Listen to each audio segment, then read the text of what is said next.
এক জঙ্গলের মধ্যে কিছু ব্যাঙ ছিল।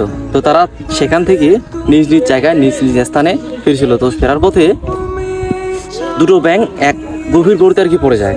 তো পড়ে যায়, দ্বিতীয়জন চেষ্টা করতেই থাকে সেই গভীর সেই গর্ত থেকে ওঠার জন্য। সে চেষ্টা করতেই থাকে, কিন্তু পাশের জন সেখানে ব্রেক হয়ে থেমে তাকে বলে যে তুমি অযথা চেষ্টা করো না, সেটা অনেক গভীর, তুমি এখান থেকে উঠতে পারবে না।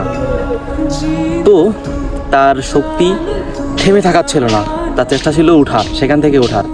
সে চেষ্টা করতেই থাকে, কারো কথায় কান্না দিয়ে সে সেখান থেকে অতঃপর সে সেখান থেকেই উঠে যায়।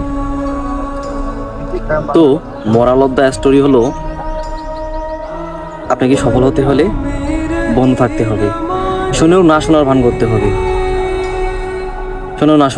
হবে, দেখেও না দেখার ভান করতে হবে। আশেপাশের মানুষ অনেকেই অনেক রকম কথা বলবে, এতে করে যদি তুমি তোমার চেষ্টাটাকে থামিয়ে রাখো তাহলে কখনোই সফলতা দেখা পাবে না।